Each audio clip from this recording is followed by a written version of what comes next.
غوث پاک رضی اللہ تعالیٰ عنہ جیسے لوگ ایمان پر خاتمے کا ذکر آتا تو رات رات بھر روتے تھے. سرکار غریب نواز رضی اللہ تعالیٰ عنہ لوگ ایمان پہ خاتمے کے حوالے سے رات رات بھر روتے. صحابہ کرام مصلی پر رو کر گزارتے تھے کہ اللہ ایمان پر خاتمہ فرما، اس لیے کہ وہ جس سے توفیق چھین لے وہ کہیں کہیں. بلکہ ایک حدیث پاک تو یہاں تک آتی ہے کہ بندہ نیکیاں کرتا رہتا ہے پوری زندگی، نیکیاں کرتا رہے پوری زندگی، حالانکہ وہ قدرت کے قلم سے جہنمی اور کافر لکھا ہوتا. زندگی بھر اچھے عمل کرتا ہے لیکن جب اینڈ اس کی زندگی کا آتا ہے تو وہ گناہوں کی راہ پر اور برائیوں کی راہ پر اور گمراہی کی راہ پہ ڈال دیا جاتا ہے، اور یہاں تک کہ وہ کافر ہو کر مرتا ہے. پھر فرمایا کہ ایک بندہ ہے کہ جو ساری زندگی گناہوں میں اور پاپ میں گزارتا ہے لیکن حالانکہ وہ قدرت کے علم میں جنتی ہوتا ہے. وہ جہنمی والے کام ساری زندگی کرتا ہے لیکن جب زندگی کا اینڈ آتا ہے تو وہ اچھی راہ پر پڑ جاتا ہے اور حتیٰ کہ نیکی کرتے کرتے دنیا سے جاتا ہے. آپ نے سنا ہوگا ایک جنگ کا موقع ہے، اس جنگ کے موقع پر ایک جوان ہے جو تلوار سے کافروں کے ایسے سر اڑاتا ہے جیسے گاجر مولی کاٹی جاتی ہے. صحابہ نے اس کے یہ عمل کو دیکھا اور دیکھنے کے بعد کہنے لگے یا رسول اللہ، ہمیں تو اس کی بہادری پر اور اس کے نیک اعمال پر رشک آتا ہے، کیا بے جگری کے ساتھ اور بہادری کے ساتھ یہ جنگ کر رہا ہے. اللہ کے رسول نے فرمایا یہ تو جہنمی ہے، یہ تو جہنمی. نبی کی خاطر، خدا کی خاطر تلوار لے کر میدان میں، آپ سمجھ سکتے ہیں کہ تلوار لے کر میدان میں جان کی بازی لگانا کوئی آسان کام نہیں. تہجد پڑھنا آسان ہے، نمازیں 4-6 رکعت زیادہ پڑھنا آسان ہے، چند روپے خیرات کرنا بھی آسان ہے، لیکن جب بندہ میدان میں جاتا ہے لڑنے کے لیے تو 1 یا 2 سیکنڈ میں یا وہ کسی کو مارے گا یا کوئی اس کو مارے گا. گویا کہ جان ہتھیلی پہ لے کر جاتا ہے بندہ جب میدان میں ہوتا ہے. صحابہ کرام کہتے ہیں ہمیں رشک آ رہا تھا اس کے اس بہادری پر. کہا حضور یہ کتنی بے جگری کے ساتھ لڑ رہا ہے. اللہ کے حبیب غیب داں نبی صلی اللہ علیہ وسلم فرماتی ہے تو جہنمی ہے. ایک صحابی کہتے ہیں میرا یقین میرے محبوب نے جو کہہ دیا وہ ہو کر رہے گا. یہ جہنمی ہے کیسے، یہ جہنمی ہے کیسے. اسی لیے جب اللہ تلاوت کی توفیق دے، عبادت کی توفیق دے، نیک کاموں کی توفیق دے، کثرت سے درود شریف، کثرت سے ذکر اذکار، تو اللہ سے ڈرتے رہنا کہ ہم یہ کر رہے ہیں کہیں ایسا نہ ہو کہ قدرت کے علم میں ہمارا شمار جہنمیوں کے اندر ہو. اس لیے کہ اس کی شان بے نیازی ہے. وہ چاہتا ہے تو نوح کی بیوی کو کفر پر موت دیتا ہے، وہ چاہتا ہے تو نوح کی بیوی کو کفر پہ موت، وہ چاہتا ہے تو نوح علیہ السلام کے بیٹے کو کفر پہ موت دیتا ہے. عبادت دیکھ کر کے مغرور، اچھے کام پر مغرور نہیں ہونا، شکر کرنا. اللہ تیرا شکر ہے، میں تو اس قابل تھا ہی نہیں، تو نے لے لیا. مسجد میں تو نے مجھے جلدی بلا لیا، یہ تیرا کرم ہے. غرور نہیں کرنا. ہر آن امتحان میں ہو، آزمائش میں ہو. صحابی کہتے ہیں کہ میں اس کے پیچھے پیچھے ہوں، وہ ویسے لڑ رہا تھا، پورے خلوص سے لڑ رہا تھا. وہ اس کے لڑنے میں کوئی ریاکاری دکھاوا نہیں تھا، اس نے جان کی بازی لگا دی. پھر وہ لڑتے لڑتے زخمی ہوا، اتنا زخمی ہوا کہ اب اس میں زخموں کے درد کو برداشت کرنے کی طاقت نہ ہوئی. تو میں نے دیکھا کہ اس نے اپنا نیزہ زمین میں گاڑا اور اپنے آپ کو نیزے پہ گرا دیا اور خودکشی کر لی. میں چلاتے ہوئے آیا صدق رسول اللہ صلی اللہ علیہ وسلم، صدق رسول اللہ صلی اللہ علیہ وسلم، حضور نے سچ فرمایا، حضور نے سچ فرمایا. لوگوں نے پوچھا کیا ہوا؟ کہا حضور نے اس کو جہنمی کہا تھا، جا کر دیکھ لو انجام کیا ہے. تو یہ بڑی عبرت کی باتیں ہیں۔ آج مسلمان جو عبادتیں نہیں کر رہے ہیں بیچارے، ان کا تو کوئی تذکرہ ہی نہیں، ان کا ٹھکانہ کہاں ہے، کیا ہے، ان کا انجام کیا ہے، یہ تو قدرت ہی جانتی ہے۔ ابھی ہم باتیں کر رہے ان کے لیے جنہوں نے عبادتیں کی ہے، ان کے لیے سوچو کتنے امتحان کا مقام ہے کہ جو نہیں کرتے، جو زنا کر رہے ہیں، جو شراب پی رہے ہیں، جو تاش کے پتے کھیل رہے ہیں، جو جوا کھیل رہے ہیں، جو حرام کھا رہے ہیں، جو سود کے دھندے چلا رہے ہیں، جو جوے کے دھندے چلا رہے ہیں، ان کا انجام تو خدا ہی جانے، یہاں تو اس کا کوئی تذکرہ ہی نہیں۔ اہل اللہ کی بات ہم کر رہے ہیں، جو نیک کہلاتے ہیں ان کی بات کر رہے ہیں۔ تو میں یہ کہنے چلا تھا کہ اگر کسی نے عبادت کر کے خدا کا شکر ادا نہ کیا تو ولی بن کر بھی خدا نے اس کو کافر بنا دیا۔ من یہدہ اللہ فلا مضل لہ ومن یضللہ فلا ہادی لہ۔ اللہ جس سے ہدایت دے اسے کوئی گمراہ نہیں کر سکتا، اور خدا جس سے گمراہ کرے اسے کوئی ہدایت نہیں دے سکتا۔ وہ بات قرآن کے واقعے کی طرف آتے ہیں۔ یہ واقعہ قرآن شریف میں بھی ہے جو اب میں عرض کرنے جا رہا ہوں، اس لیے کہ میں نے بات بڑی کہہ دی، ممکن ہے آپ کے دل میں بے چینی، اور ولی ہو کر بھی کوئی کافر ہو سکتا ہے بعد میں، یہ خاص بات۔ ولایت کی منزل پر جا کر بھی کوئی واپس آ سکتا ہے، اس کی ہم یہ توضیح کر سکتے ہیں کہ لوگوں کی نظر میں تو ولی تھا لیکن قدرت کی نگاہ میں ولی نہ تھا۔ جیسے شیطان وہ مقبول تھا لوگوں کے درمیان، بڑا عبادت گزار ہے، لیکن قدرت کے علم میں مقبول نہ تھا، اس لیے کہ اللہ کا علم تو ہر چیز کو گھیرے ہوئے، وہ سب جانتا ہے ہونا کیا ہے، فیصلے تو اسی نے کیے۔ قرآن میں بھی یہ واقعہ موجود ہے، دوسرے حدیث میں بخاری شریف میں بھی یہ واقعہ موجود ہے، اور تفسیر کی ہر کتاب میں یہ واقعہ موجود ہے۔ یعنی اتنا مشہور یہ واقعہ ہے کہ ہر مفسر نے اس کو لکھا ہے۔ مفتی احمد یار خان نعیمی نے بھی لکھا ہے، پیر کرم شاہ صاحب نے بھی لکھا ہے، ابن عباس کی تفسیر میں بھی ہے، علامہ فخر الدین رازی نے بھی اس کو لکھا ہے، علامہ اسماعیل حقی نے بھی اس کو لکھا ہے۔ بہت مشہور یہ واقعہ، قرآن میں جب آ گیا تو تفسیر میں تو آنا ہی تھا۔ اب اس کو میں اپنے الفاظ کے جامع میں بیان کرتا ہوں، غور سے سنیں کہ ولی ہو کر بھی، ولایت کی منزل پر پہنچ کر، لوگوں کے نگاہوں میں مقبولیت کے مقام پر بھی پہنچ کر، اگر بندہ اپنی عبادت کو اپنی محنت سمجھے اور شکر ادا نہ کرے تو کہاں جاتا ہے؟ سیدنا عبداللہ ابن عباس راوی ہیں، فرماتے ہیں کہ اللہ کے رسول علیہ السلام نے فرمایا، اب اس کا مفہوم میں عرض کرتا ہوں کہ اللہ تبارک، اچھا اس ایک واقعے میں بہت سے نکات آپ کو ملیں گے۔ عنوان تو میرا یہی ہے، اصل عنوان کہ عبادت پہ شکر نہ کرے تو اللہ توفیق چھین لیتا ہے، اصل عنوان یہ۔ لیکن چونکہ یہ حضور کی حدیث ہے، اور حضور کی حدیث میں اتنے نکات ہوتے ہیں سننے والوں کے لیے کہ ہر جملے پر اس کے لیے عبرت ہے اگر بندہ غور کرے تو۔ اس لیے کہ پھول کے اندر ایک رنگ کی خوشبو ہوتی ہے، لیکن گلستان کے اندر ہر پھول کی خوشبو ہوتی ہے، تو حضور کا ایک جملہ سارے گلستانوں کو سمیٹے ہوئے۔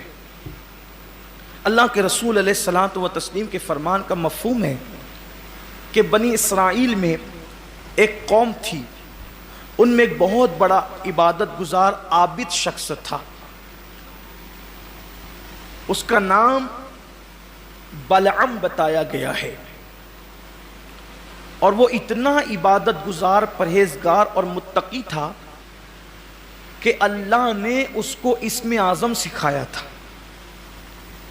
اسم اعظم کے متعلق بہت سارے اقوال ہیں، لیکن اسم اعظم کے متعلق کچھ باتیں جو ہمارے علم میں ہیں ایک طالب علم کی حیثیت سے، وہ یہ ہے کہ اسم اعظم اللہ کا وہ نام ہے جس کو فرشتے پڑھتے ہیں تو پلک کے جھپکتے وہ اپنے مقام پر آسمانوں پر پہنچ جاتے ہیں، اور جب پڑھتے ہیں تو پلک کے جھپکتے وہ اللہ جہاں بھیجنا چاہتے ہیں وہاں زمین پر آ جاتے ہیں۔ اسم اعظم وہ ہے کہ اگر وہ مردے پہ پڑھا جائے تو مردہ زندہ ہو جائے، اسم اعظم وہ ہے کہ جس کو پڑھ کر اگر زندے کو گھور دیا جائے تو وہ مر جائے. اسم اعظم وہ ہے کہ اس کو پڑھ کر جو دعا کی جائے اللہ تبارک و تعالیٰ اس کو قبول فرماتا ہے, رد نہیں فرماتا. بڑی برکتیں اسم اعظم شریف کی. اسم اعظم کا مطلب ہوتا ہے سب سے بڑا نام. اب یہ اسم اعظم چھپایا گیا ہے, سب کو نہیں بتایا گیا ہے, اس لیے کہ اسم اعظم سب کو بتا دیا جائے گا تو گھر کے آنگن میں کوئی کچرا ڈالے گا تو بھی وہ اسم اعظم پڑھ کے گھور دے گا, تو تب تو لوگ مرتے ہی رہیں گے. یہی تو ہوگا. تو کم ظرفوں کو اسم اعظم نہیں دیا جاتا. یہاں ہمارے پاس ٹائم مختصر ہے, اور چونکہ میں پچھلے ہفتے بھی آیا تھا, کبھی آج بھی آ گیا ہوں, سفر میں تھا تو میں نے سوچا کہ ٹرین لیٹ ہو جائیں گی, تو اسی لیے کسی مسجد والوں سے وعدہ نہیں کیا. سوچا کہ جب بھی پہنچیں گے تو مرکز میں پہنچ کے نماز پڑھ لیں گے, لیکن خدا کے کرم سے وقت پر آ گیا تو میں نے سوچا کہ چلیں آپ سے بھی, آپ کی بھی کچھ خدمت کر لیں اور آپ کی دعائیں لے لیں. آپ کو بتاؤں, غور کریں, اسم اعظم کم ظرفوں کو نہیں سکھایا جاتا, لیکن بہت جلدی سے گزرتا ہوں کس کو سکھایا جاتا. دیکھو, پہلی بات تو اگر سب کو اسم اعظم بتا دیا جائے تو لوگ اسی سے پیسے کمانے لگیں گے. مجھے تو اسم اعظم آتا ہے, بولو بولو کس کو بچے نہیں, ابھی دعا کرتا ہوں, بولو بتاؤ کس کے پاس روزی نہیں ہے. یہ سب چھڑی منتر جادو میں جن کو خدا کا پتہ مل جاتا ہے وہ ایسے چپ ہوتے ہیں کہ کسی سے بولتے ہی نہیں, ایسے بہرے ہوتے ہیں کہ کسی کی سنتے ہی نہیں. اس لیے کہ جو یار کو سننے کی لذت پالے پھر وہ کسی کو سننے کی طرف توجہ ہی نہیں دیتا.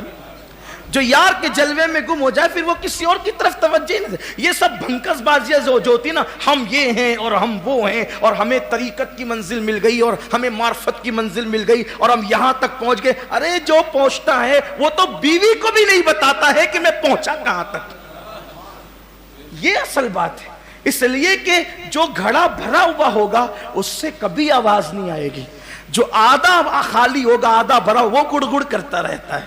اب پتا چلا جو خوب بولتے ہیں نا, کبھی غوث الاعظم دستگیر سے آپ نے نہیں سنا ہم کہاں تک پہنچے, لیکن پہنچے وہاں جہاں کسی کا تصور نہیں جا سکتا. تو اسم اعظم بہت اعلیٰ ظرف لوگوں کو جو اللہ کا راز واقعی اٹھا سکے, جو بیچارے ہوٹل کے پچروں کا راز نہ سنبھال سکیں وہ یار کا راز کہاں سنبھال سکیں. ایک مرتبہ ایک بہت بڑے مولانا صاحب, بڑے مفسر عالم فاضل بن گئے, ان کو تلاش تھی اسم اعظم کی. ان کا نام تھا ابن حسن رازی. ابن حسن رازی وہ چلے ایک اللہ کے بہت بڑے برگزیدہ بندے کے پاس. کس کے پاس گئے؟ ابن حسن رازی کس کے پاس گئے؟ وہ سیدھا گئے سلطان العارفین حضرت بایزید بستامی کے پاس. حضرت سنا ہے کہ آپ کو اسم اعظم آتا ہے, مجھے ذرا سکھا دو. سلام کا جواب دیا, کوئی توجہ نہیں تھی. 1 سال تک ابن حسن رازی بایزید بستامی کی خدمت میں رہے, خوب خدمت کی. ایک دن کا سرکار اتنی خدمت کی ہے کچھ صلہ نہیں مانتا, اسم اعظم بتا دیں, اسم اعظم بتا دیں. فرمایا بتائیں گے, ایک کام کرو, یہاں سے فستائیہ ایک شہر ہے, وہاں میرا فلاں دوست رہتا ہے اور یہ میں نے اس کے لیے تحفہ دیا ہے, یہ تحفہ اس تک پہنچا دو. وہ تحفہ کیا تھا؟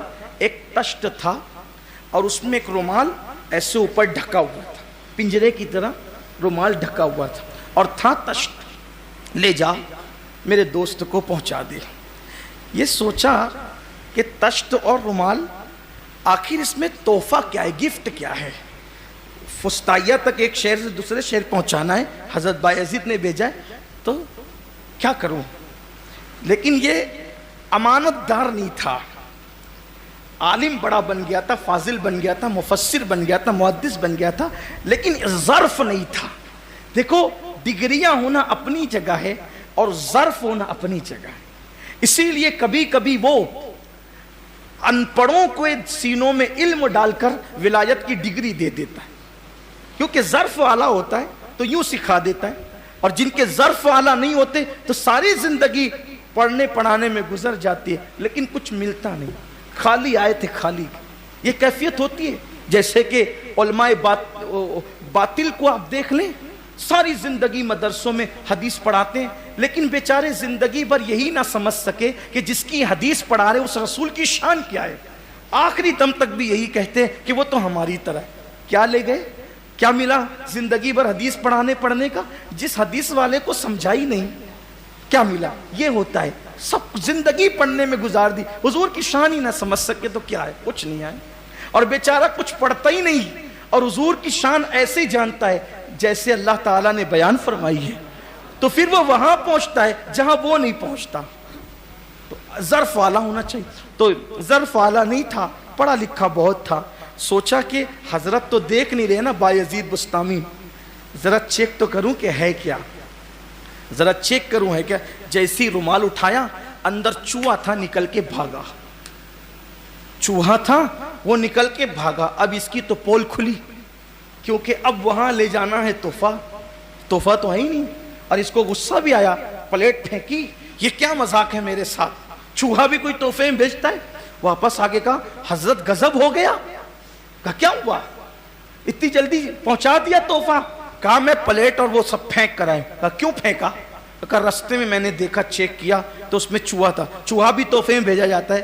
کہا تحفہ بھیجنا ہی نہیں تھا، تجھے چیک کرنا تھا، اس لیے کہ جو چوہے کا راز نہیں چھپا سکتا وہ قدرت کا راز کیا چھپا سکتا. اس کو میں اسم اعظم سکھاؤں، اسم اعظم اس کو سکھاؤں جو میرے راز کو نہیں چھپا سکتا، وہ اللہ کے راز کو. جا یہاں سے، تو اس کے قابل نہیں ہے. اور علم کتنا ہو جس کے پاس اسم اعظم ہو. ایک مرید کو پتا چلا کہ میرے پیر صاحب کے پاس اسم اعظم. دیکھو پہلی بات یہ جو ولایت اور یہ چیزیں جو ہوتی نا، یہ مانگنے اور سیکھنے والی نہیں ہوتی. جب بندہ اس قابل ہوتا ہے تو قدرت اس کے سینے میں ایسے انڈیل دیتی ہے. جو اس قدرت جانتی ہے کون کس قابل ہے، اس لیے وہ جو جس قابل ہوتا ہے اس کو عطا کر دیتی. تو مرید کو پتا چلا کہ میرے پیر کے پاس اسم اعظم ہے. آیا، سرکار اسم اعظم سکھا دیجیے. پیر صاحب نے کہا سکھا دیں گے بیٹا، سکھا دیں گے، لیکن ایک شرط ہے. کیا شرط ہے؟ کہا صبح سے لے کے شام تک جاؤ بازار میں بیٹھو، شام کو آنا پھر دیکھیں گے کرنا کیا ہے. یہ گیا، صبح سے شام تک مارکیٹ میں بیٹھا. وہاں تو چیٹنگ بازیاں تھی، یہ اس کا چھین کے کھا رہا ہے، یہ جھوٹ بول رہا ہے، وہ دھوکہ دے رہا ہے، وہ فریب کر رہا ہے، وہ اس کو مار رہا ہے، وہ اس کو پیٹ رہا ہے. یہ بار بار اپنے ہاتھ پہ ہاتھ مارتا. پیر صاحب نے بہت غلط کیا، پیر صاحب نے بہت غلط کیا. اور اپنا کہتا اگر وہ مجھے اسم اعظم صبح کو سکھا دیتے، اس کو نپٹتا، اس کو نپٹتا، اس کو، یعنی یہی سب وہ سوچتا رہا. لیکن جب شام کا وقت قریب آیا تو اس کے صبر کا پیمانہ لبریز ہو گیا اور اس نے پیر صاحب پر غصے میں وہ آیا کہ کیوں نہیں سکھایا. اس نے کون سا منظر دیکھا تھا؟ منظر یہ دیکھا تھا، ایک بڈھا 80 سال سے بھی زیادہ عمر کا، جس کا پورا وجود کانپتا تھا. اس نے کندھے پہ لکڑیوں کا گٹھا اٹھا رکھا ہے اور کانپتے ہاتھوں سے وہ زمین پہ لکڑی کا گٹھا ڈالتا ہے. ایسے میں بادشاہ کے سپاہی آتے ہیں اور اس کو ایک چابک مارتے ہیں. او بڈھے اٹھا، لکڑی اٹھا اور چل ہمارے گھر پہنچا. جی سرکار ابھی پہنچاتا ہوں. اس نے اٹھایا لکڑی اور کانپتے ہوئے کندھے پہ رکھا. سن، پیسے نہیں دیں گے. جی سرکار جیسے آپ کی مرضی. اب یہ تو غصے میں لال پیلا، 80 سال سے زیادہ عمر کا ایسا بوڑھا جس کا پورا وجود کانپتا ہے. ارے میرے پیر نے تو بہت بڑی غلطی کی، اسم اعظم نہیں بتایا. کم سے کم نہیں ان سب کو چھوڑ دیتا تو ان بدبختوں سے ضرور بدلہ لیتا. کتنا ظلم کر رہے ہیں بوڑھے پر، کس قدر اس کو ستا رہے ہیں. اس کے اندر چلنے کی طاقت نہیں. ابھی وہ لے کر چلا ہی تھا، پھر پیر پہ چابک پڑا. جلدی چل، ہمیں تاخیر گوارا نہیں ہے. جی سرکار ابھی چلتا ہوں. وہ اپنی طاقت سے بڑھتا رہا. اس وقت اس نے سوچا کہ اگر آج شام میرے پیر نے مجھے اسم اعظم بتایا، پہلے اسم اعظم پڑھ کے ان سپاہیوں کے لیے بد دعا کروں گا. آیا لال پیلا غصے میں. سرکار آپ نے بہت غلط کیا، مجھے آپ نے اسم اعظم نہیں سکھایا. کہا بیٹا کیا ہوا، مسئلہ کیا ہے؟ کہا کہ صبح سے شام تک بیٹھا، بازار مارکیٹ میں ظلم چٹنگ بازیاں ہی ہو رہی ہے، اور یہ تو چھوٹی موٹی تھی جو میں برداشت نہ کر سکا. بڑی وہ جو شام کا معاملہ تھا. کیا تھا بیٹا؟ سب پورا واقعہ بتایا. پیر صاحب ہنسنے لگے. حضرت 80 سال کے بوڑھے پہ ظلم بتاتا ہوں اور آپ ہنستے ہیں؟ فرمایا بیٹا وہ جو 80 سال کا بڈھا تھا نا، جو چابک کھائے جا رہا تھا، اسی نے مجھے اسم اعظم سکھایا ہے. اسم اعظم اسی نے مجھے سکھایا ہے, وہ قطب ہے اس دور کا. تو کہا حضرت جب اس کو چابک پڑھتے ہیں تو میں اتنی ہمدردی کرتا ہوں کہ اسم اعظم پڑھ کے ان سپاہیوں کے لیے بد دعا کر دوں, وہ خود کیوں ان کے لیے بد دعا نہیں کرتا اور جی سرکار کہتا ہے. تو تب پیر نے فرمایا بیٹا جب صبر کا یہ مادہ سینے میں پیدا ہوتا ہے تب اللہ تعالیٰ لوگوں کو اسم اعظم عطا فرماتا ہے. یعنی اپنی ذات کے لیے بدلہ لینے کا بالکل انسان کے دل و دماغ سے خیال ہی نکل جائے تب اللہ تعالیٰ اسم اعظم سکھاتا ہے. اب بتائیں کون ہے ایسا؟ حضور پر تیر برستے ہیں احد کی جنگ میں, چہرہ زخمی ہوتا ہے اور حضور ہاتھ اٹھا کے کہتے ہیں اللہم اہدی قومی فإنہ لا یعلمون, اے اللہ میری قوم کو ہدایت عطا فرما, یہ مجھے نہیں پہچان. یہ انداز ہوتا. اب پتہ چلا اسم اعظم کسے کہتے ہیں اور اسم اعظم ملتا کسے ہے. تو اس شخص کو جس کو بلعم کہا گیا ہے اس کے پاس اسم اعظم تھا, لیکن اس کی جو قوم تھی, اس کی جو برادری تھی وہ ہو گئی تھی